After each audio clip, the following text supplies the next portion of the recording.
ఈ రోజు మేమైతే దేవరకొండ హిల్స్కి అయితే వెళ్ళిపోతున్నాం. ఇది బాగరాపేట సమీపంలో ఉంది. అక్కడికి వెళ్ళే మెయిన్ కారణం ఏమంటే 3 వీక్స్ అగో నేనైతే ఒక వీడియో అయితే పెట్టిన అంకాలమ్మ కొండది. దాని కింద అయితే ఒక మా వ్యూవర్ అయితే కామెంట్ అయితే చేసినారు. కామెంట్ ఏమని చేసినారంటే ఎక్స్ప్లోర్ దేవరకొండ ఆల్సో అని పెట్టినారు. వాళ్ళ కోరిక మేరకు అయితే ఈ రోజు అయితే అక్కడికైతే వెళ్ళిపోతున్నాం. ప్రజెంట్ మేమైతే బాగరాపేటలో అయితే ఉన్నాం. ఈ ఆర్చ్ కింద నుంచి అయితే దూరం వెళ్ళాలా. ఈ దావ అయితే తలకొండకు కూడా పోతుంది. బాగరాపేట నుంచి 7.5 కిలోమీటర్స్ అయితే ఉంటుంది దేవరకొండ.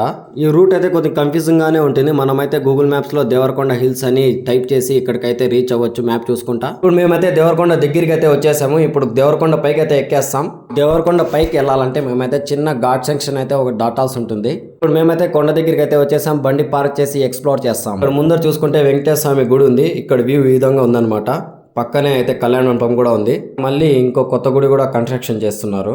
ఇక్కడ నుంచి అయితే తిరుమల కొండలు అయితే చాలా క్లియర్ గా అయితే కనబడతాయి. ఇక్కడ వ్యూ అయితే చాలా అందంగా అయితే ఉంది. చూడొచ్చు మీరు కూడా.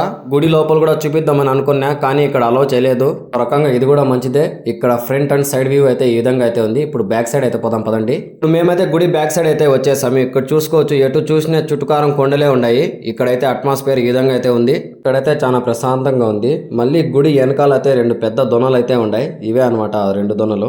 ఇప్పుడు నేనైతే ఒక దొన దగ్గరికి అయితే వచ్చేసా. ఇక్కడ చూసుకుంటే చుట్టూరా ఫెన్సింగ్ అయితే వేసినారు. చాలా డీప్ గా ఉంది, ఎవరైనా పడిపోతారని. దేవరకొండ పైకి రావాలంటే 2 మార్గాలు అయితే ఉంది. ఒకటి మెట్ల మార్గం, ఒకటి బండ మార్గము.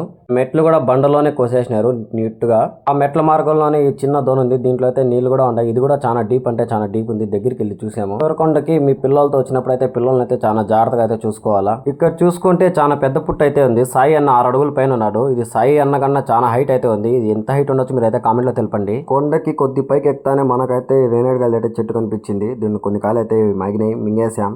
బండ పైన అయితే మజును అయితే హాట్ వేసేసాడు. ఇప్పుడు నేనైతే దేవరకొండ పైకి అయితే వెళ్ళిపోతున్నా. సాయి అన్నలు బామార్ది అయితే అలసిపోయినారు. నేను ఒక్కడిని అయితే పైకి అయితే ఎక్కేస్తా.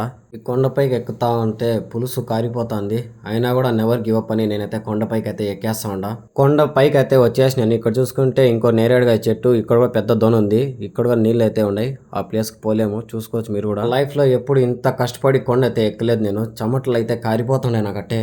ఒకసారి వెనక్కి వెళ్ళిపోదాం అనిపిస్తా ఉంది. కానీ ఇంత పైకి ఎక్కినాక మంచి వ్యూ చూసే వెళ్ళాలనుకున్నా. ఇక్కడ మీరు చూసుకుంటే వర్షం నీళ్ళు వచ్చి రాయి అయితే కోసుకుపోయింది. ఎట్టో కట్ట కష్టపడి ఒక అర్ధగంట తర్వాత అయితే నేనైతే పైకి అయితే ఎక్కేసా.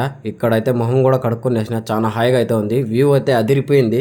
మీ కలరాలు మీరు కూడా చూసుకోండి. ఇక్కడ నుంచి పొలాలు, చెరువులు, కుంటలు అయితే చాలా బాగా అయితే కనపడతాయి. అక్కడ దూరంగా కనపడుతుంది తిరుమల కొండ. ఫైనల్ గా నేనేం చెప్తానంటే కొండపై నుంచి లొకేషన్లు అయితే అదిరిపోయినాయి అంతే. నేనైతే కొండపై నుంచి అయితే ఫ్లైట్ అయితే జూమ్ చేసేసా.